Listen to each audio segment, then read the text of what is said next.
On a cold November morning in 1834, in the quiet countryside of Albemarle County, Virginia, a traveling preacher named Reverend Thomas Blackwood made a discovery that would become one of the most horrifying and suppressed chapters in American history. A discovery so disturbing that authorities attempted to bury it immediately. A discovery that would haunt everyone who learned of it for the rest of their lives. Behind the elegant facade of Sullivan Manor, a prosperous plantation house occupied by one of Virginia's most respected families, Reverend Blackwood found a basement. And in that basement, chained to walls, floors, and crude wooden posts, were 47 children. 47 children, ranging in age from 3 to 16 years old, malnourished, diseased, covered in filth, bearing the scars of unspeakable abuse. Some could no longer speak. Some had lost their minds entirely. Several were blind from years in darkness. Many bore injuries that would never heal, and all of them, every single one, were the biological children of the Sullivan family. Music swells with deep, disturbing tones. This is not a ghost story, though the Sullivan Manor became known as one of the most haunted locations in Virginia. This is not folklore or legend, though it has taken on mythical qualities in the 190 years since it occurred. This is not an exaggeration or sensationalized tale designed to shock. This is documented historical fact.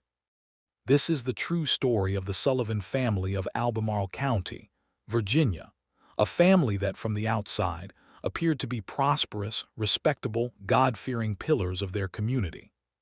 A family that attended church every Sunday, that hosted elaborate parties, that contributed to local charities, that smiled and waved to their neighbors, and maintained all the appropriate social graces of wealthy antebellum Virginians.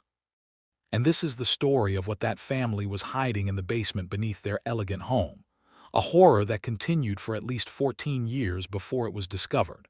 A systematic program of imprisonment, abuse, forced breeding, and torture that targeted their own offspring.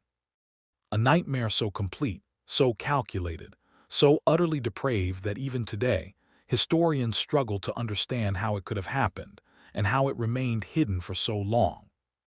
The music shifts to something more investigative, documentary style, but with underlying darkness. The story of the Sullivan family raises profound and disturbing questions. Questions about family, about power, about secrecy, about what happens when people are given absolute authority over others with no oversight or accountability. Questions about how entire communities can look the other way even when signs of evil are everywhere. Questions about the particular horrors that slavery enabled and normalized, creating a society where some human beings had no rights that others were bound to respect. Because while the Sullivan children themselves were not enslaved in the legal sense, they were white, they were legitimate offspring of a wealthy family, they were treated worse than any enslaved person on any nearby plantation. They existed in a legal and social limbo that made them invisible, unprotected, and utterly vulnerable to the monstrous cruelty of their own parents and extended family.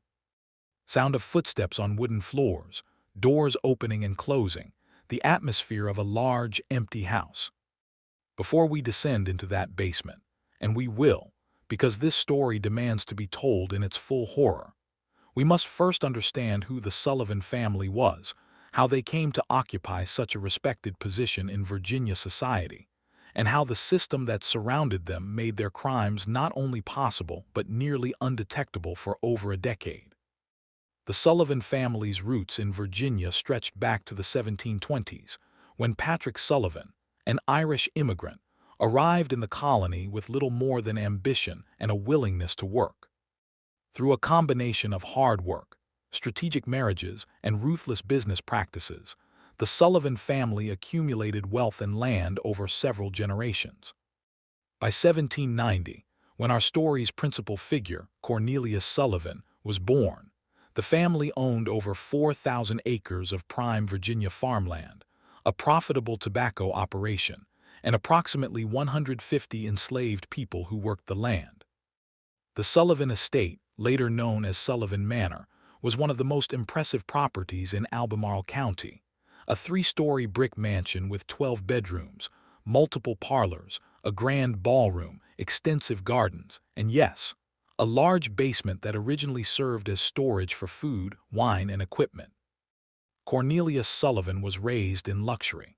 He was educated by private tutors, learned Latin and Greek, studied law briefly at the College of William and Mary, and was groomed from birth to take over the family's extensive holdings. Portraits from his youth show a handsome young man with dark hair, intense eyes, and the confident bearing of someone who had never been denied anything he wanted. But those who knew him well noted something unsettling about young Cornelius. His younger sister, Margaret, wrote in her diary, discovered decades later in an attic trunk, that her brother exhibited strange fascinations with control and dominion over others, taking pleasure in the suffering of animals and servants alike. She described an incident when Cornelius was 14 and deliberately broke the arm of a young enslaved boy who had accidentally spilled water on his shoes. When their father punished Cornelius for the excessive violence, Cornelius showed no remorse, only anger that he had been questioned. At age 23 in 1813, Cornelius married Catherine Whitmore, the 17-year-old daughter of a prominent Richmond family. It was a strategic marriage, combining the Sullivan landholdings with the Whitmore family's political connections and old Virginia prestige. By all accounts, Catherine was beautiful, sheltered, pious, and completely unprepared for what marriage to Cornelius Sullivan would entail. Music takes on an ominous undertone. The couple settled at Sullivan Manor.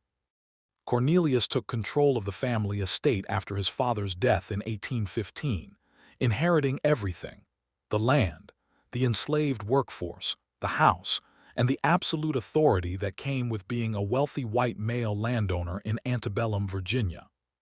Catherine gave birth to their first child, a son named Cornelius Jr., in 1814, just 9 months after the wedding.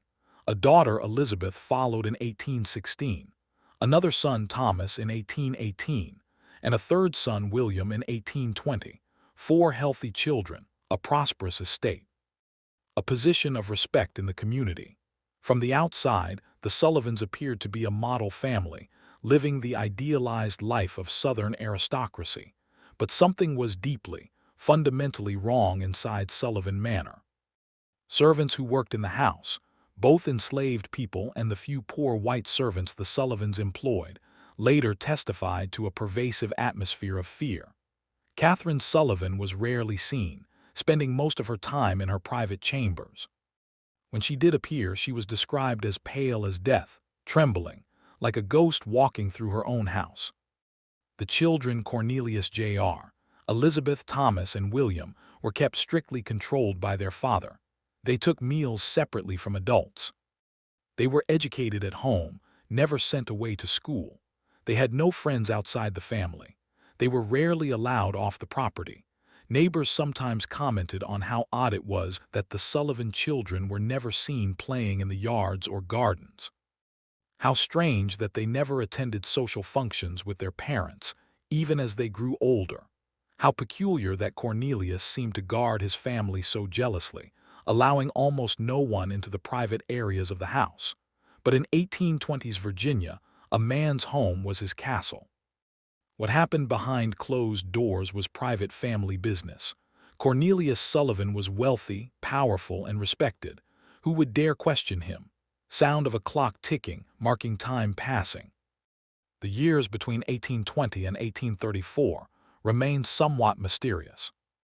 We know certain facts from property records, tax documents, and the few letters that survived. But much of what happened during this period emerged only after the discovery in 1834, pieced together from testimonies, confessions, and the physical evidence found in that terrible basement. What we know is this: Catherine Sullivan gave birth to at least 8 more children between 1820 and 1832. Tax records from those years show Cornelius claiming an increasing number of dependents, though the children were never seen in public. Birth records were inconsistent. Some children were registered, others weren't. In rural Virginia of that era, births weren't always officially recorded, especially if they occurred at home with a midwife rather than a doctor. We know that Sullivan Manor underwent several construction projects during this period. Cornelius hired workers to expand the basement, to add reinforced walls and a separate entrance accessible only from inside the house. He claimed he was creating additional storage space and a wine cellar. The workers noted that he was very particular about the construction, insisting on heavy doors with multiple locks, small high windows that were then covered with iron bars and wooden shutters, and a design that would muffle sound. We know that the Sullivan family became increasingly isolated. They stopped hosting parties. They rarely accepted social invitations. Catherine Sullivan was almost never seen in public, and when she was, she appeared more ghost-like than ever, thin, pale, her eyes hollow and haunted. Rumors circulated that she was mentally ill or chronically sick or addicted to laudanum. All of these things may have been true. We know that Cornelius Sullivan became known as a harsh master to the enslaved people who worked his plantation. Several enslaved people attempted to escape from Sullivan land during this period, a higher rate than neighboring plantations. Those who were caught and returned spoke of an oppressive, fearful atmosphere, though they were forbidden from discussing what they had seen or heard inside the main house. We know that servants who worked inside Sullivan Manor rarely stayed long. Some left abruptly without collecting their wages. One woman, a poor white servant named Mary Fletcher, told her sister in a letter that she had quit because she could not bear the sounds that came from below the house at night, terrible sounds of weeping and cries that no Christian soul should have to hear. But no one investigated. No one questioned. No one demanded to know what was happening inside Sullivan Manor, until November 13, 1834, when Reverend Thomas Blackwood arrived at the property on what should have been a routine pastoral visit. Reverend Thomas Blackwood was 43 years old in 1834, a circuit-riding Methodist minister who traveled throughout Albemarle County, bringing religious services to remote communities. He was known as a compassionate man, devoted to his calling, someone who took seriously his duty to minister to all souls, regardless of their station in life. On November 13, 1834, Reverend Blackwood was making his monthly rounds when he decided to stop at Sullivan Manor. He had met Cornelius Sullivan on several occasions at community gatherings, and while he found the man cold and difficult to approach, Blackwood felt it was his Christian duty to offer spiritual counsel to all families in his circuit, especially since he had heard rumors that Mrs. Sullivan was unwell and might benefit from prayer and religious comfort. What follows is based on Reverend Blackwood's own detailed testimony, given first to local authorities and later, when the case was being suppressed, to his bishop in a confidential report. That report was sealed for over 100 years, only being opened to researchers in the 1940s. Blackwood's account is corroborated by the testimonies of the sheriff and deputies who arrived shortly after, by physical evidence documented at the scene, and by the later confessions of some family members. Reverend Blackwood's voice, narration style, as if reading from his testimony. I arrived at Sullivan Manor at approximately 2 o'clock in the afternoon on November 13, 1834. The weather was cold and overcast, with a persistent wind that seemed to cut through my coat. As I approached the house, I was struck by how silent it was. No sounds of activity, no workers visible, no signs of life except for a thin trail of smoke from one of the chimneys. I knocked upon the front door and waited for several minutes. When no one answered, I knocked again, louder. Finally, I heard footsteps, and the door was opened by a young enslaved woman who appeared terrified. She said that Mr. Sullivan was not home, that Mrs. Sullivan was indisposed, and that I should return another day. I was about to leave when I heard a sound that stopped me in my tracks. It was faint, muffled, seeming to come from below the house, a sound like crying or moaning, multiple voices, though I could not make out words. I asked the young woman what that sound was. She went pale and said she heard nothing. I asked again, more forcefully, invoking my authority as a minister of God. She began to weep and begged me to leave, saying that if Mr. Sullivan found out she had been talking to me, she would be punished severely. At that moment, I knew with absolute certainty that something evil was occurring in that house. I told the young woman that I would not leave until I understood what was causing those sounds. She fled from me, running deeper into the house. I stepped inside, which I acknowledge was a violation of the Sullivans' privacy, but I felt compelled by a force greater than social convention. I followed the sounds, which seemed to be coming from below. I found a door, a heavy wooden door with multiple locks and iron reinforcement. The sounds were louder here, crying, moaning, and now distinct rattling like chains. The door was locked. I called out, identifying myself as a minister and asking if anyone needed help. The sounds intensified, multiple voices, young voices, crying out in desperation. Some calling, "Help us," others just sobbing, some making sounds that were barely human, keening wails of profound suffering. I ran outside and found a tool shed. I took an axe and returned to the door. I struck at the locks, at the hinges, at the wood itself. It took me nearly 20 minutes to break through. The young enslaved woman had fled the house entirely by this point. When I finally breached the door and descended the stairs into the basement, the sight that met my eyes was beyond anything I could have imagined in my darkest nightmares. I, who thought I had seen suffering in my ministry, who had comforted the dying and counseled the bereaved, was utterly unprepared for what I found in the darkness beneath Sullivan Manor. Reverend Blackwood's voice falters, overcome with emotion. Children, dozens of children, chained to the walls, to posts, to the floor itself. Some were shackled with leg irons like enslaved people, prevented from moving more than a few feet. Others were bound with ropes that had cut into their flesh from struggling. Some were locked in crude wooden cages barely large enough for a dog. The smell was overwhelming: human waste, rot, disease, death. The air was thick and foul. The only light came from the small barred windows near the ceiling, and even those were mostly covered, creating a perpetual twilight. As my eyes adjusted, I saw them more clearly. The children were in various states of malnutrition and disease. Some were skeletal, their ribs showing through pale skin. Others had visible infections, wounds that had never been properly treated. Many were covered in bruises, scars, burns. Their clothes were little more than rags. Some of the children cowered from me, terrified of any adult approaching. Others reached out, begging for help, for food, for water, for release from their chains. Some appeared catatonic, staring at nothing, unresponsive to my voice or presence. A few were clearly ill, fevered, shaking, delirious.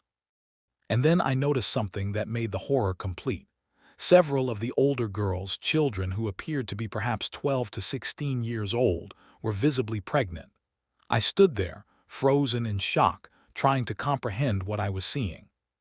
And then a voice from the darkness said, "Please, sir, please help us. We're his children, all of us. We're his children." Long pause, the weight of the revelation settling. Reverend Blackwood's first impulse was to immediately release the children. He began working on their chains, trying to break locks, untie ropes, but the children were so weak that most couldn't stand on their own. Several collapsed when their chains were removed, their legs unable to support their weight after years of being shackled in cramped positions. Blackwood realized he needed help, immediate help, and that he needed authorities who could document what he had found before anyone could destroy the evidence or create an alternative explanation. He left the basement, promising the children he would return. He rode as fast as his horse could carry him to the nearest town, Charlottesville, about 10 miles away. He went directly to the sheriff's office and demanded that Sheriff William Patterson accompany him back to Sullivan Manor immediately to witness a crime against God and nature. Sheriff Patterson, accustomed to the rural disputes and minor infractions that constituted most of his work, was skeptical. Cornelius Sullivan was a wealthy, respected landowner. Reverend Blackwood was making extraordinary accusations. Patterson questioned whether Blackwood had misunderstood what he had seen, whether perhaps the children were enslaved people being punished for infractions, whether there might be a reasonable explanation. Blackwood, by his own account, seized the sheriff by his collar and told him that if he did not come immediately to Sullivan Manor, Blackwood would ride to Richmond and report both the crimes at Sullivan Manor and the sheriff's refusal to investigate to the governor himself. Faced with Blackwood's intensity and the potential political consequences of ignoring such serious accusations, Sheriff Patterson agreed to accompany the minister back to Sullivan Manor. He brought 2 deputies with him. Sound of multiple horses, men riding, urgency in the pace. They arrived at Sullivan Manor at approximately 5 o'clock in the evening. Cornelius Sullivan had returned home by this point. When he saw the sheriff and his deputies approaching with Reverend Blackwood, he came out of the house with a rifle, demanding to know what business they had on his property. Sheriff Patterson explained that he had received reports of possible crimes being committed on the Sullivan property and needed to conduct an investigation. Cornelius refused entry. He said that Blackwood had broken into his home, destroyed his property, and was now spreading malicious lies to damage his reputation. He threatened to use force if they did not leave immediately. Patterson, to his credit, stood his ground. He informed Cornelius that he could either allow a peaceful investigation or Patterson would return with a larger force and a warrant.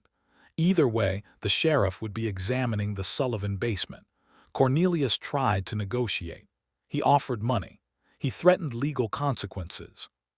He warned that the sheriff was making a powerful enemy, but Patterson, now suspicious of why Cornelius was so adamant about preventing the investigation, refused to back down.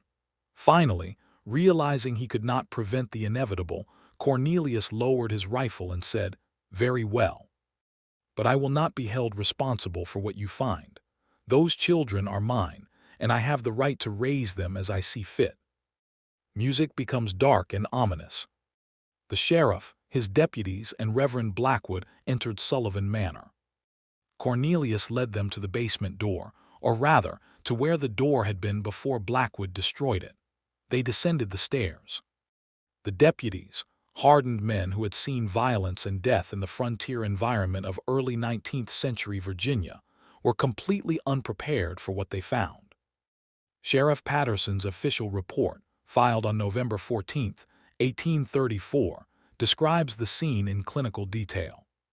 Upon entering the basement of Sullivan Manor, we discovered 47 children, ages appearing to range from approximately 3 years to 16 years. All were in a state of severe neglect and abuse. Physical evidence suggests they had been confined in this basement for an extended period, possibly years. The basement itself is approximately 60 feet long by 40 feet wide, divided into several sections by crude wooden partitions. The children were confined in various ways: metal shackles attached to walls and posts, rope bindings, and wooden cages measuring approximately 4 feet by 3 feet by 3 feet. Sanitation conditions were deplorable. There were no proper toilet facilities. The floor was covered in filth. The smell was overpowering. Multiple children showed signs of serious illness and injury. Food and water provisions were minimal: several buckets of water, some moldy bread, and what appeared to be slop more suitable for animals than humans. Upon questioning, multiple children identified themselves as the biological offspring of Cornelius Sullivan and his wife Catherine. They stated they had been kept in the basement for periods ranging from several months to their entire lives.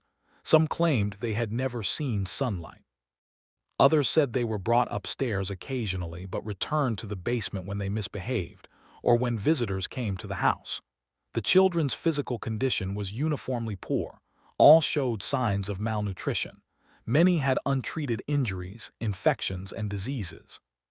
Several appeared to have broken bones that had healed incorrectly due to lack of medical care.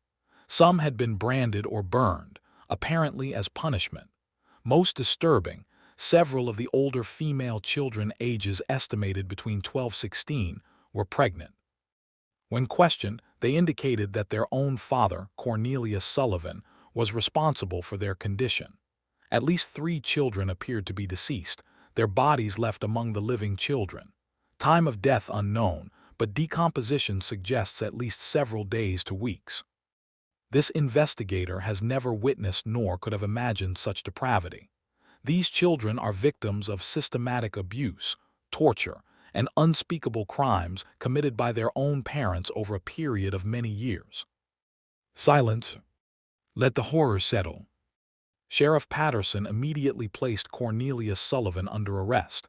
He sent his deputies to find and detain Catherine Sullivan, who was found in her bedroom, heavily medicated with laudanum, barely conscious.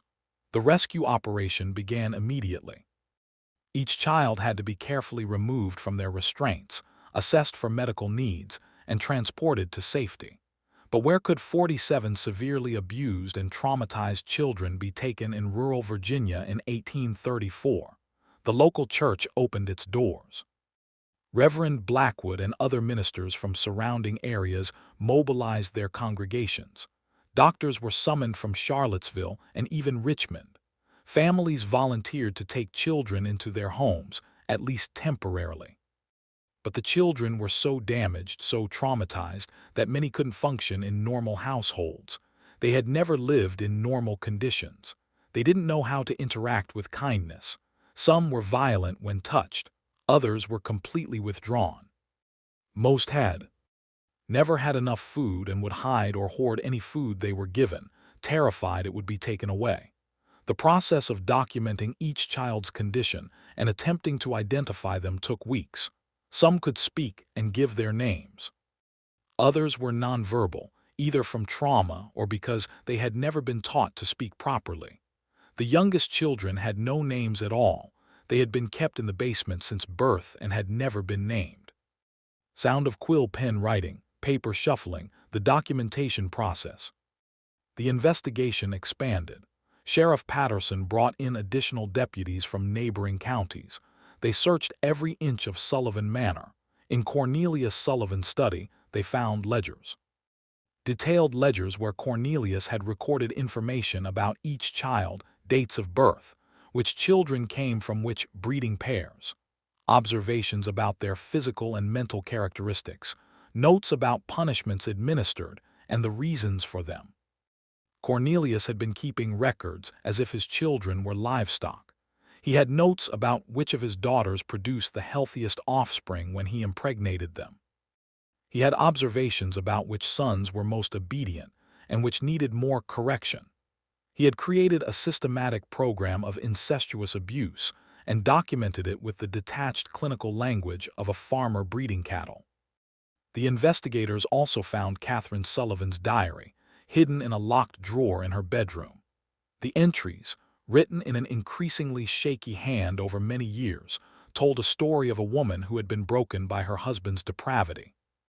Early entries from just after her marriage described her initial happiness and hopes for the future, but soon the entries changed.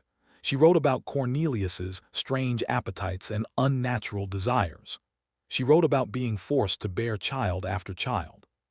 She wrote about her horror when Cornelius decided that the children should be kept in the basement rather than raised normally.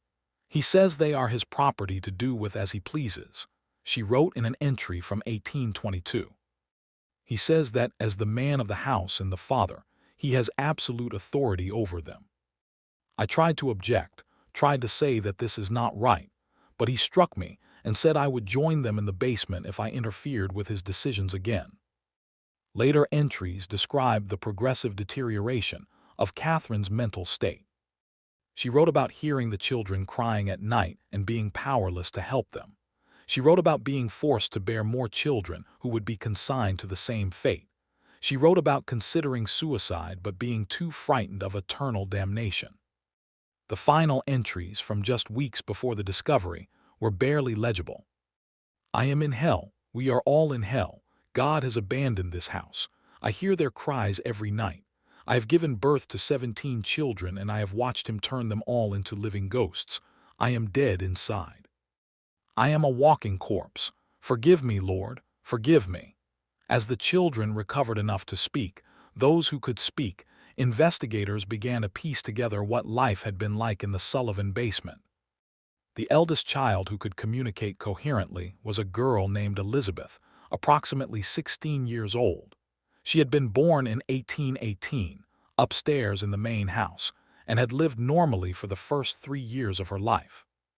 She had faint memories of sunlight, of her mother's face, of playing in a nursery. Then, when she was about 3 years old, she did something that displeased her father. She couldn't remember what it was. Perhaps she cried too loud, or didn't obey quickly enough, or some other minor transgression that only a monstrous parent would consider punishable. She was taken to the basement. She remembered screaming for her mother. She remembered the darkness. She remembered the cold stone floor and the chain that was attached to her ankle. She thought it would be temporary. She thought surely her mother would come rescue her. But days passed, weeks passed. No rescue came. Eventually, other children joined her, her younger brothers Thomas and William. Then new babies that she was told were her siblings. Then more, and more. Elizabeth's testimony, given haltingly over several days to a female church volunteer who sat with her patiently, painted a picture of systematic horror. Father would come down the stairs when he wanted to. Sometimes every day, sometimes not for weeks. When he came, we all had to be silent or he would hurt us. He would bring food, never enough, but we had to be grateful. He would inspect us, walking among us like a farmer inspecting livestock.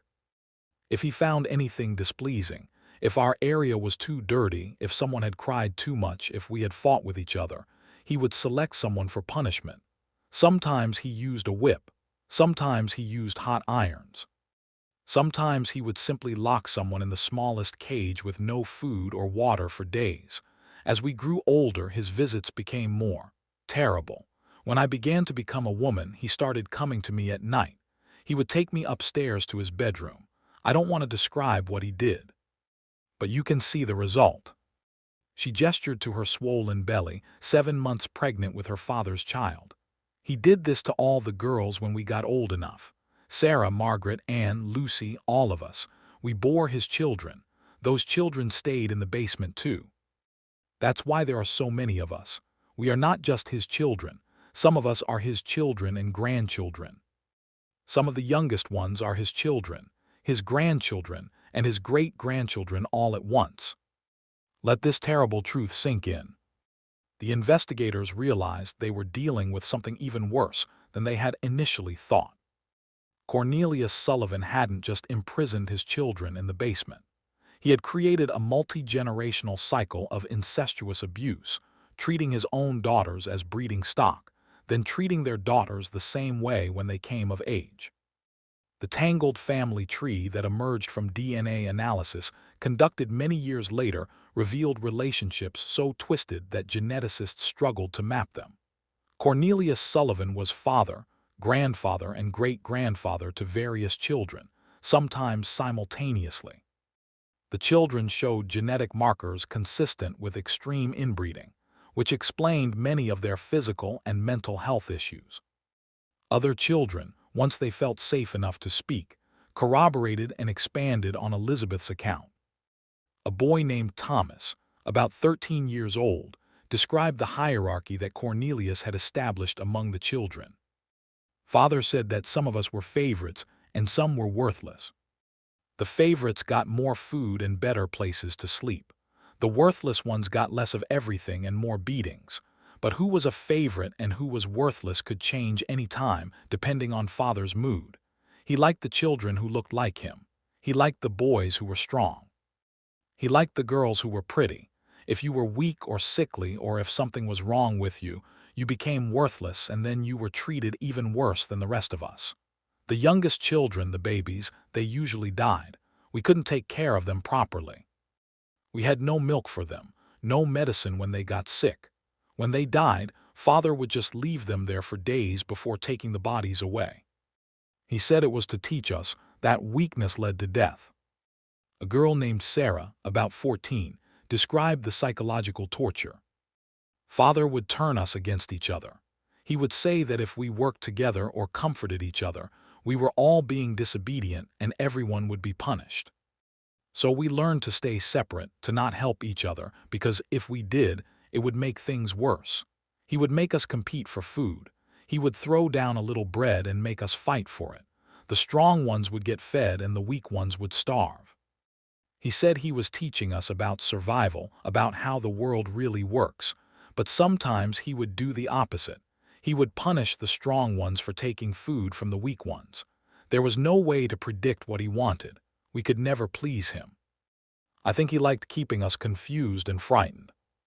A younger boy, maybe 7 years old, who had been born in the basement and never seen the outside world, could barely communicate at all.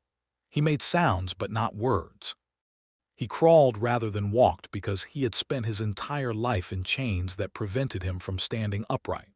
When the doctor examined him, he found that the boy's leg muscles had atrophied from lack of use. Even with physical therapy, he might never walk normally. This child had no name. None of the other children knew what to call him. He was just the little one or the boy in the corner. Even his mother, one of the older girls who had been impregnated by Cornelius, didn't have a name for him. Naming him would have required acknowledging him as a person, and in the basement, treating children as persons rather than things was dangerous. Music becomes overwhelmingly sad. Of the 47 children found alive in the basement, investigators determined that approximately 12 were the biological children of Cornelius and Catherine Sullivan, born during their marriage. 23 were the offspring of Cornelius and his daughters, his children and grandchildren. 9 were the offspring of Cornelius and his granddaughters, his children, grandchildren, and great-grandchildren. 3 were siblings whose parentage was so tangled that investigators couldn't definitively determine the relationships. The youngest was approximately 6 months old. The oldest was 17. At least 3 dead children were found in the basement, their bodies in various states of decomposition. Based on the children's testimonies and the physical evidence, investigators estimated that at least 15-20 additional children had died in the basement over the years, their bodies removed and buried somewhere on the Sullivan property, possibly in unmarked graves that were never found. The mortality rate was staggering. Of all the children born into the Sullivan basement nightmare, less than half survived to the day of discovery. Sound shifts to medical examinations, doctors working. The medical examinations of the 47 survivors revealed the full extent of the physical damage. Malnutrition. Every single child was severely malnourished. Their growth had been stunted. Many had rickets from vitamin D deficiency due to lack of sunlight. Several had scurvy from lack of fresh fruits and vegetables. All showed signs of chronic starvation. Injuries. The children bore scars, burns, and poorly healed fractures all over their bodies. Some had lost fingers or toes, either from deliberate mutilation as punishment or from untreated infections. Several had been branded with hot irons, Cornelius's way of marking his property. Diseases: tuberculosis, pneumonia, skin infections, parasites, dental decay. The children suffered from every disease associated with poor living conditions and lack of medical care. Several were blind or partially blind from eye infections that had never been treated. Many had chronic respiratory problems from breathing the foul air of the basement for years. Developmental delays. The younger children who had been born in the basement showed severe developmental delays. They couldn't speak, couldn't walk properly, couldn't interact normally with others. Years of sensory deprivation, lack of stimulation, and trauma had damaged their developing brains in ways that might never fully heal. Inbreeding effects. The children born from incestuous unions showed various genetic problems, cognitive disabilities, physical deformities, seizure disorders, immune system deficiencies. Some of these problems would have been present regardless of their treatment, direct results of the extreme inbreeding Cornelius had forced upon his offspring. Pregnancies. 6 of the older girls were pregnant at the time of discovery, all by their father Cornelius. 2 were in their 3rd trimester. The doctors debated what to do. In 1834, abortion was illegal and considered deeply immoral. But carrying these pregnancies to term meant these traumatized girls would give birth to babies who were simultaneously their siblings and their children, adding another generation to the cycle of horror. The medical consensus was that the pregnancies would continue, but that any babies born would be immediately separated from their mothers and placed with adoptive families to break the cycle. Whether this actually happened is unclear from the historical record. Psychological trauma. Every child showed signs of severe psychological trauma. Many were unable to sleep, tormented by nightmares when they did. Some were violent and aggressive, lashing out at anyone who came near. Others were completely withdrawn, staring at walls and not responding to any stimulus. None could trust adults, most cowered or became hysterical when men approached them, especially men who resembled Cornelius in any way. The doctors treating the children noted that physical injuries could heal, but they had no idea if the psychological wounds would ever close. Modern psychiatry didn't exist yet. These doctors had no framework for understanding PTSD, complex trauma, or the long-term effects of severe childhood abuse. They did their best with warm beds, good food, and kind treatment, but they knew it wasn't enough. The case of Commonwealth of Virginia v. Cornelius Sullivan should have been the most straightforward prosecution in American legal history. There were 47 living victims. There was overwhelming physical evidence. There were detailed confessions in Cornelius's own ledgers. There were multiple credible witnesses, including Sheriff Patterson and Reverend Blackwood. But prosecuting Cornelius Sullivan proved far more complicated than anyone anticipated, for reasons that reveal the dark legal and social realities of 1834 Virginia. First problem: what laws had Cornelius actually broken? In 1834 Virginia, there were no laws against child abuse. The concept didn't legally exist. Children were considered the property of their fathers, who had nearly absolute authority over them. Fathers could beat their children, restrict their movements, decide everything about their upbringing. As long as the father didn't kill them outright, the law generally didn't interfere. There were laws against sexual assault, but these were rarely applied within families. The notion of marital rape didn't legally exist. A husband had unlimited sexual access to his wife. The extension of this principle to daughters was murky legally. Some jurisdictions considered father-daughter incest to be fornication or adultery, but these were misdemeanors carrying minimal penalties. Rape of a child was technically illegal, but proving it required the child to testify in court, which traumatized victims rarely could or would do. And even if they did testify, their word against their fathers, especially a wealthy, respected father, rarely carried weight. Second problem: Cornelius's defense strategy was brilliant in its cynicism. His attorney, Edward Randolph, one of Virginia's most skilled and expensive lawyers, built a defense on 3 pillars. Pillar 1: property rights. Randolph argued that Cornelius had absolute legal authority over his children as their father, and that what he did with his own property on his own land was his own business. This was a legally sound argument in 1834. Fathers really did have near absolute authority. Pillar 2: mental illness. Randolph painted Catherine Sullivan as insane, claiming that she had become delusional after childbirth, what we would now recognize as severe postpartum depression and psychosis, and that Cornelius had been trying to protect both her and the children by keeping them separated.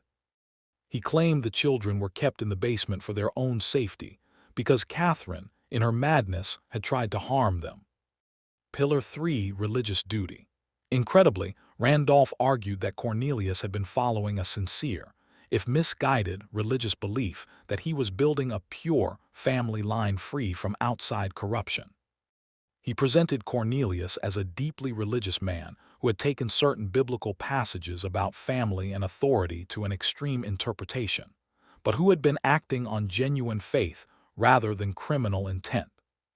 These arguments were outrageous, offensive, and terrifyingly, somewhat legally effective. Sound of courtroom debate, legal arguments being made. The prosecution, led by Commonwealth's attorney Samuel Morrison, faced an uphill battle.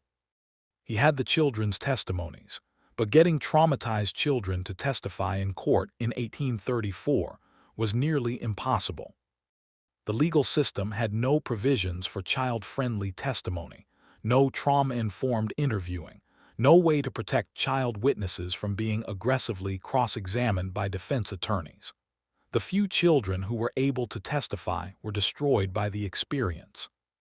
Randolph cross-examined them brutally, implying they were lying or confused, suggesting that their testimonies had been coached by Reverend Blackwood or others who wanted to destroy Cornelius's reputation. Several children broke down completely on the witness stand, unable to continue. The medical evidence was powerful but circumstantial. Yes, the children were in terrible condition, but Randolph argued this proved only that they were sickly children who needed special care, not that they had been deliberately abused. The ledgers were the most damning evidence, but Randolph claimed they had been misinterpreted. They were simply records of which children needed medical attention, which ones were troublesome and needed discipline, normal documentation that any father of a large family might keep. The trial dragged on for months. Public opinion was divided. Many people were horrified by what had been found in the Sullivan basement and demanded justice. Churches preached sermons about the sanctity of childhood and the duties of parents. Reformers pointed to the Sullivan case as evidence that Virginia needed laws protecting children from parental abuse, but others defended Cornelius. They argued that a man's home was his castle, that fathers needed absolute authority to maintain family order, and that interfering with parental rights was a dangerous precedent. Some claimed the whole thing had been exaggerated, that conditions in the basement weren't as bad as reported, that the children were being coached to make false accusations by people who wanted to seize the Sullivan family's valuable property. The music becomes tense, reflecting the uncertainty of the trial's outcome. Meanwhile, powerful forces were working behind the scenes to make the entire scandal disappear. The Sullivan family was connected to some of Virginia's most prominent families through marriage and business relationships. These families did not want the scandal to continue. It was embarrassing. It was attracting national attention. Newspapers as far away as Boston and New York were covering the trial. It was raising uncomfortable questions about Southern family structures, about the absolute authority of fathers, about what happened behind the closed doors of wealthy estates. Pressure was applied. Judges were approached. Witnesses were encouraged to moderate their testimony or disappear entirely. Records went missing from court files.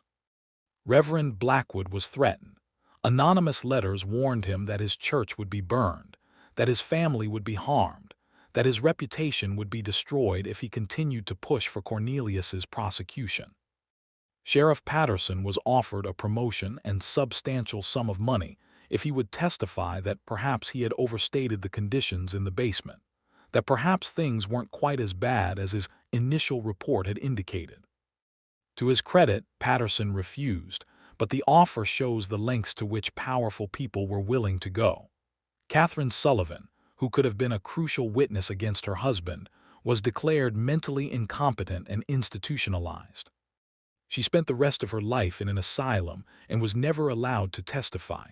And then came the legal bombshell that would determine the trial's outcome. Dramatic pause. The judge ruled that most of the children could not testify. He determined that children under the age of 14 could not be considered reliable witnesses without corroborating adult testimony. Since the only adults who had witnessed the abuse were Catherine, institutionalized and incompetent, and Cornelius, exercising his right not to testify against himself, the younger children's accounts were ruled inadmissible. He further ruled that the older children's testimonies about sexual abuse were not credible because they were describing acts allegedly committed by their own father, and it was inconceivable that a father would do such things to his own children. Therefore, the judge reasoned, the children must be mistaken or lying. With most of the children's testimony excluded, the prosecution's case collapsed. On March 15, 1835, after a trial that had lasted 4 months and cost the Commonwealth thousands of dollars, Cornelius Sullivan was found guilty of only minor charges. Unlawful confinement, a misdemeanor. Failure to provide adequate education for his children, a violation of Virginia's minimal education laws. Improper disposal of human remains, for the dead children found in the basement. He was sentenced to 2 years in prison, a fine of $500, forfeiture of custody of all surviving children, a restriction on living within 50 miles of any of the children. That was it. 2 years in prison for 14 years of systematic torture, rape, imprisonment, and murder of dozens of his own children. The courtroom erupted when the verdict was read. Reverend Blackwood shouted that justice had not been served, that the judge and jury had betrayed those innocent children. He was removed from the courtroom by bailiffs. Cornelius Sullivan smirked. He had won. Yes, he would spend 2 years in prison, but it would be in a minimum security facility where wealthy prisoners had private rooms and could receive visitors. His property would remain in his family. His fortune was intact, and in 2 years he would be free. Music becomes dark and bitter. But the story doesn't end there. Public outrage over the lenient sentence was intense and sustained. Protests occurred outside the courthouse. Editorials in newspapers across Virginia and in other states condemned the verdict. Reformers used the case to push for child protection laws. And someone, history doesn't record who, decided that if the legal system wouldn't provide justice, another kind of justice would have to suffice. On May 3, 1835, while Cornelius Sullivan was being transported to the prison where he would serve his sentence, the prison wagon was ambushed on a remote road. 3 masked men stopped the wagon, overpowered the guards, who witnesses said didn't try very hard to resist, and dragged Cornelius Sullivan into the woods. His body was found 2 days later. He had been castrated, then hanged from a tree. Pinned to his chest was a note that read, "This is what happens to men who rape their own daughters. Let all who would harm children take heed." An investigation was opened into Sullivan's murder, but it was perfunctory at best. No one was ever arrested or charged. The general sentiment, even among law enforcement, seemed to be that justice had finally been served, even if not through legal channels. Somber, reflective music. Sullivan Manor was seized by the Commonwealth and sold to pay the fines and court costs. The new owners couldn't find anyone willing to live there or work there. The house stood empty for years, slowly falling into decay. Eventually, it burned down under mysterious circumstances in 1847. Today, nothing remains of Sullivan Manor except some foundation stones and a historical marker that vaguely references a tragic family situation without providing details. The site has a reputation for being haunted, though that's true of many old Southern properties. Catherine Sullivan died in the asylum in 1841, never having regained her sanity. Her death certificate listed the cause as melancholia, what we would now recognize as severe depression. By all accounts, she spent her final years in a catatonic state, staring at walls and occasionally whispering the names of her children. The 47 children who survived the Sullivan basement faced enormous challenges in building lives after rescue. None could return to normal family life. They had no normal family. Their father was dead, their mother institutionalized, and they had never known anything but horror and abuse. The Commonwealth of Virginia, unprepared for such a situation, initially tried to place the children with foster families and orphanages. But the children were so damaged, so difficult to manage, that most placements failed within weeks or months. A special institution was eventually established specifically for the Sullivan children, funded partly by the Commonwealth and partly by charitable donations from horrified citizens who had followed the case. The Sullivan Children's Home operated from 1835 to 1860, providing housing, medical care, education, and what therapy existed in that era for the survivors. The outcomes for individual children varied widely. Elizabeth, the 16-year-old who had been one of the primary witnesses, gave birth to her father's child in early 1835. The baby, a girl, was immediately adopted by a family in Pennsylvania who knew nothing of her origins. Elizabeth spent 3 years in the Sullivan Children's Home, learning to read and write and developing skills that would allow her to support herself. In 1838, She moved to Philadelphia and found work as a seamstress. She eventually married a kind man named Thomas Fletcher, a widower with 2 children of his own. She never told him about her past, living in constant fear that he would discover the truth and reject her. She had 2 more children with Thomas, and by all accounts lived a quiet, careful life. She died in 1881 at age 63. Among her effects, her descendants found a locked box containing newspaper clippings about the Sullivan case and a diary where she had written, "I survived. I made a life. But I never forgot them, all my brothers and sisters who didn't survive, who died in that darkness. I carry them with me always." Thomas, the 13-year-old boy, struggled with violent outbursts and was in and out of institutions for years. He never fully recovered from the trauma of his imprisonment and died at age 28, possibly by suicide, though the official cause of death was listed as accidental drowning. Sarah, 14 at the time of rescue, became one of the most successful survivors. She learned to read and write at an advanced level and became a teacher. She dedicated her life to educating poor children, never married, and lived to age 72. She wrote anonymously about her experiences, publishing a memoir under a pseudonym in 1870 titled Surviving the Darkness: One Woman's Journey from Captivity to Freedom.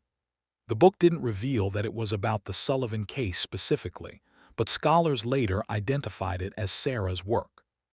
The youngest children, especially those born in the basement who had never known anything else, faced the greatest challenges. Many remained institutionalized for life, never able to adapt to normal society. Some learned basic self-care skills and could live in supervised settings.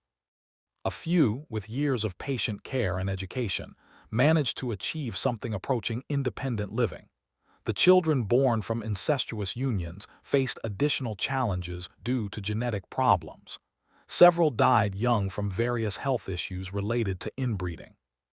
Others lived but suffered from cognitive disabilities, physical deformities, or chronic illnesses. Of the 47 children rescued from the Sullivan basement, 12 died before reaching adulthood, ages 18-21. 15 spent their entire lives in institutions and never achieved independence. 8 achieved semi-independent living with support. 12 achieved fully independent living, married, had families, and lived relatively normal lives, though all carried deep trauma. By 1900, only 7 of the original 47 were still alive. By 1920, only 2 remained. The last survivor, a woman named Margaret who had been 5 years old at the time of rescue, died in 1924 at age 95, ending the direct connection to those who had experienced the Sullivan basement firsthand. Music becomes more historical, documentary style. The Sullivan case had broader impacts on Virginia and American society. Legal reforms. The case contributed to growing calls for child protection laws. Virginia passed its first law specifically prohibiting extreme child abuse in 1838, directly citing the Sullivan case as justification. Other states followed suit over the next decades, slowly building the framework of child protection law that we know today. Incest laws. Virginia strengthened its incest laws in 1836, making father-daughter sexual contact a felony regardless of the daughter's age, and removing requirements that the victim testify in court. This was a direct response to the difficulty of prosecuting Cornelius Sullivan. Mental health awareness. Catherine Sullivan's case contributed to discussions about hysteria and mental illness in women.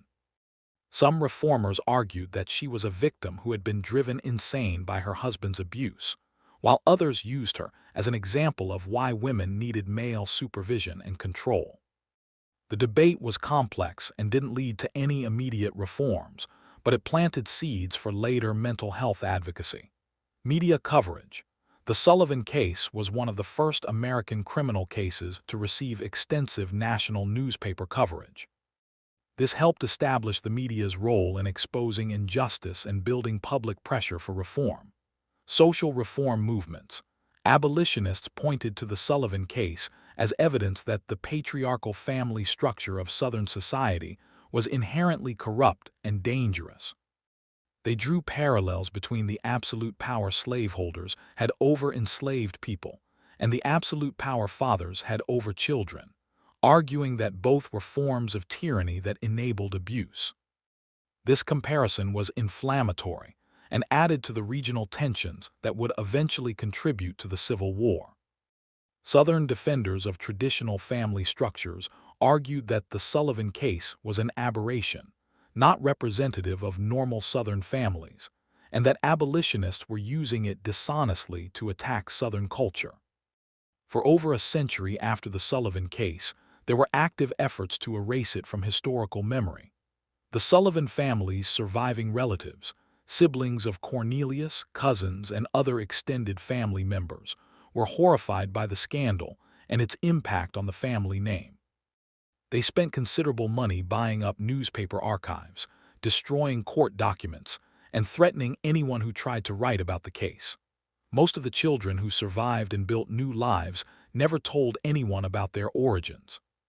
They created false backstories, claimed to be orphans whose parents died in accidents or disease, invented entire fictional families. This was partly shame, partly self-protection. They feared being rejected, ostracized, or defined entirely by the worst thing that had ever happened to them.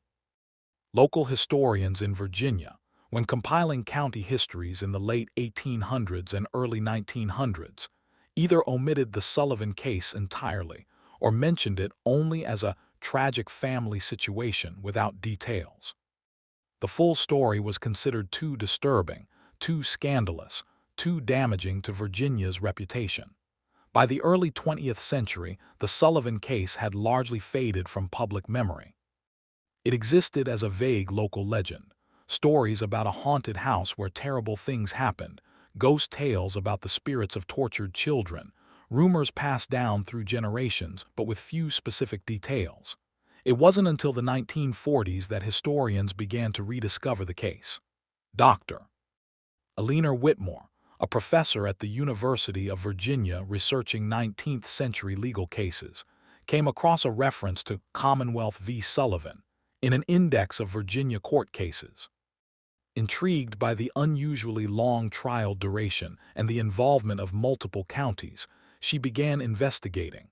What she found, when she finally located surviving court documents in various archives, shocked her.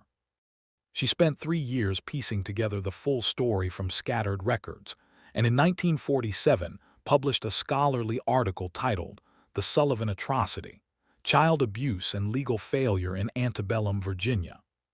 The article was published in an obscure academic journal and initially received little attention. But it preserved the details of the case for future researchers and began the process of bringing the Sullivan story back into historical consciousness. In the 1960s and 1970s, as child abuse became recognized as a serious social problem and child protection laws were strengthened across America, researchers began looking to historical cases for context. The Sullivan case was rediscovered as one of the earliest well-documented cases of extreme systematic child abuse in American history. In 1978, Dr. Patricia Morrison, no relation to the prosecutor Samuel Morrison, published the first comprehensive book on the case, The Sullivan Children, America's Forgotten Victims. The book combined historical research with analysis of the children's fates and the case's impact on legal reform. The book received significant attention, bringing the Sullivan case to a wider audience for the first time in over a century. It sparked debates about family structure, parental authority, the history of child protection, and how societies enable or prevent child abuse. In the 1990s, genealogists and descendants of the Sullivan children began using DNA testing to trace their lineages. This confirmed many details from the historical record and revealed some surprises, including several prominent Virginia families who discovered they had Sullivan children among their ancestors, though this had been hidden for generations. A memorial was finally erected in 2005 at the site where Sullivan Manor once stood. It's a simple black granite stone with the inscription, "In memory of the Sullivan children." In 2018-34, 47 children were imprisoned and abused in this place. Many did not survive. Those who survived carried lifelong scars. We remember them. We honor their suffering. We commit to protecting all children from such horrors. Never again. Reflective, memorial-style music. Today, the Sullivan case is taught in some university courses on the history of child welfare, family law, and American social history. It serves as a case study in how abuse can be hidden in plain sight, how legal systems can fail victims, and how societal structures that concentrate power without accountability enable evil. How did this happen? How could Cornelius and Catherine Sullivan imprison, abuse, and torture their own children for 14 years without anyone stopping them? The answer lies in multiple intersecting factors. 1. Absolute parental authority. In 1834 America, fathers had nearly unlimited legal authority over their children. Children were considered the property of their fathers. The concept of children's rights didn't exist. What happened within a family was considered private, and outsiders, including legal authorities, were expected not to interfere unless absolutely necessary. This meant that even if neighbors or community members suspected something wrong, they had no legal basis to intervene and strong social pressure not to meddle in family affairs. 2. Isolation. Sullivan Manor was geographically isolated, far from neighbors. The Sullivans deliberately increased this isolation by withdrawing from social engagements, limiting visitors, and creating a fortress-like atmosphere around their property. Their wealth allowed them to be self-sufficient.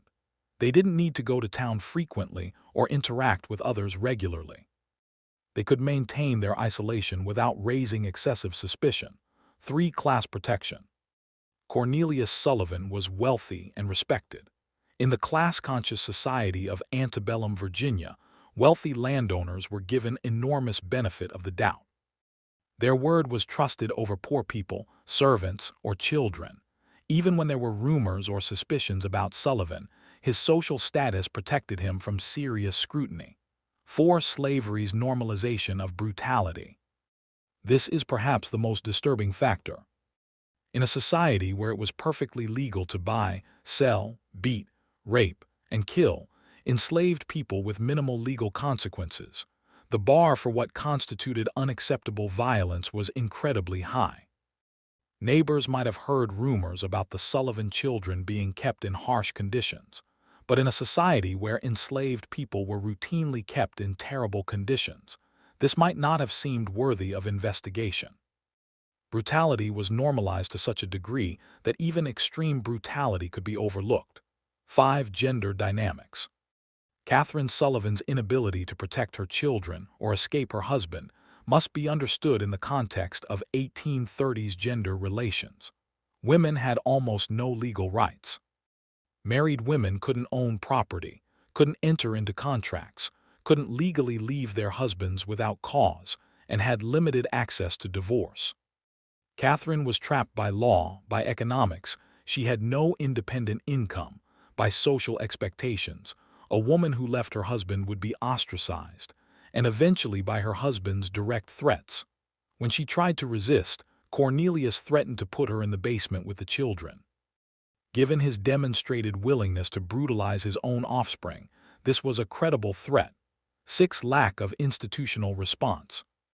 There were no social services, no child protective agencies, no mandatory reporting laws, no system for investigating child welfare. If someone suspected child abuse, there was no one to report it to except local law enforcement, who might or might not take it seriously depending on the social status of the accused. Even churches, which theoretically could have provided moral oversight, rarely intervened in family matters. Reverend Blackwood was exceptional in his willingness to break down the Sullivan basement door. Most clergy would have deferred to patriarchal authority. 7. The progressive nature of abuse. The Sullivan children weren't all put in the basement at once. It started with one child, then another, then more over time. Each escalation was gradual enough that people close to the family could rationalize it or not notice the pattern. This is a common dynamic in abuse situations. The progression is slow enough that each individual step doesn't seem dramatic, but the cumulative effect over years is devastating. 8. Psychological manipulation and control. Cornelius Sullivan was, by all evidence, a sophisticated psychological manipulator. He controlled the narrative about his family. He managed his public image carefully. He knew how to present himself as a respectable gentleman while committing atrocities in private. He also manipulated the children themselves, creating divisions among them, making them blame each other, preventing them from uniting against him. This is classic abuse dynamics. Keeping victims isolated from each other prevents collective resistance. Music becomes more somber, reflective. Modern psychologists who have studied the Sullivan case, based on historical records, believe that Cornelius Sullivan likely suffered from multiple severe personality disorders, possibly including narcissistic personality disorder, antisocial personality disorder, and sexual sadism disorder. His need for absolute control, his complete lack of empathy, his ability to rationalize horrific actions, and his sexual crimes against his own children all point to severe psychopathology. But labeling him as mentally ill risks missing a crucial point. Cornelius Sullivan functioned perfectly well in society. He ran a successful business. He maintained social relationships. He presented a normal facade. His ability to compartmentalize, to be a respected community member upstairs and a monster in the basement, suggests calculated behavior, not insanity. Catherine Sullivan's case is more complex. She likely suffered from what we would now recognize as complex PTSD, major depression, and possibly dissociative disorders resulting from years of trauma. Her progressive mental deterioration, documented in her diary, shows someone who was slowly broken by circumstances she couldn't escape. Was she a victim or an accomplice? The historical debate continues. She didn't physically abuse the children herself, as far as we know, but she also didn't successfully stop Cornelius or rescue the children. She was trapped by circumstances partly beyond her control, legal power.